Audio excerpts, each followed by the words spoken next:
All right, we're about 35 minutes to the closing bell. We're going to keep an eye on markets. The three indices are all in the green right now. Let's talk about the headlines, though, that were breaking as we were coming into the stream, and that was the historic indictment on tax charges, 15 counts of tax-related crimes against the Trump Organization and their chief financial officer, Allen Weisselberg. Now, there is the criminal element of this, and there's the political element of all of this.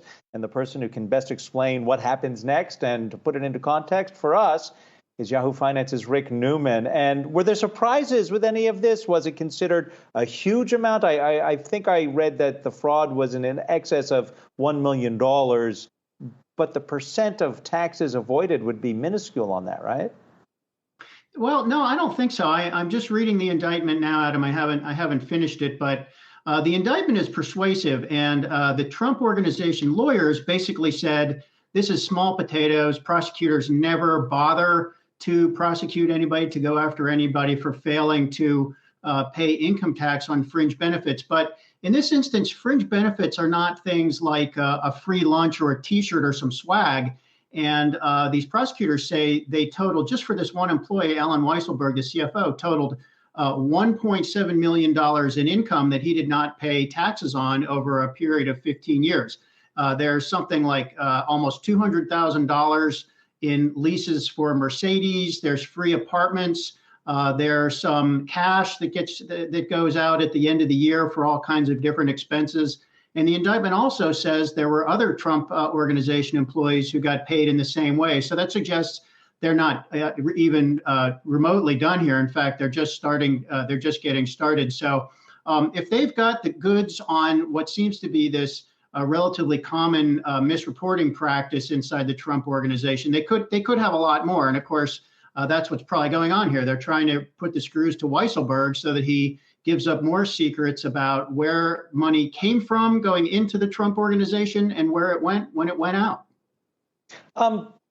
Let's break it down between Trump Organization and Weisselberg. I realize it's pretty much all in the same, but Trump Organization. What are the worst case scenario consequences for the Trump Organization from this? I mean, the best is that nothing happens. Well, I don't think nothing's going to happen. I mean, Weisselberg, for sure, if he doesn't make some kind of agreement with prosecutors, this is going to go to trial. And this indictment suggests that prosecutors have a lot more information, including perhaps on the Trump children, Don Jr., Eric, and Ivanka, and probably on Trump himself. I mean, this indictment points out that Trump signed many of these checks. So if this is a crime, if Weisselberg does end up getting convicted of a crime, and this is a real crime, by the way, this is not a trivial crime. This is tax fraud, if it's true. Then Trump would be complicit in that. So for Trump, I think for Donald Trump himself, I think there's clearly the possibility that he himself could end up prosecuted. Now, as you point out, that is politically fraught. Trump is already claiming this is a political witch hunt. But I don't know, Adam, I feel like there's a little bit of an outrage factor here for people who might start to learn some of these details and think to themselves, I don't get these kinds of benefits. And, I have to pay taxes on everything I get. And just because you're a rich guy working at a company where the boss can give you Mercedes and free apartments, you get a lot of extra income that ordinary people don't get. Rick, I think you said outrage, and I'm having some trouble with the IFB. It's a little overmodulated, but can you reiterate for me, would that outrage come from people who are traditionally critics of the former president, or would the outrage come from his supporters who might have some kind of unification around this? I did say outrage.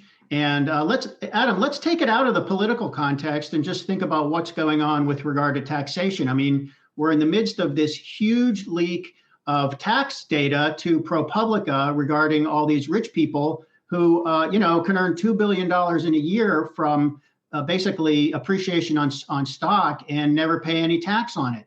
I mean, we're hearing now that the tax gap, the amount that what mostly wealthy taxpayers owe to the IRS that the IRS never collects could be $500 million a year, perhaps as much as $1 trillion a year. I mean, there's just mounting evidence that the tax system is rigged against working people who basically have to pay all the taxes they owe. And if you're a wealthy person with a lot of capital holdings, it's just so much easier to evade taxes. This prosecution of Allen Weisselberg plays right into that narrative. So the timing is terrible for Weisselberg. This comes at a time when ordinary people increasingly think the tax system is rigged against them. And there's just a lot more evidence that it actually is, including this indictment. Well, there's going to be a lot to read up on all of this. Rick Newman, we appreciate your helping us at least start to grapple what is at stake here.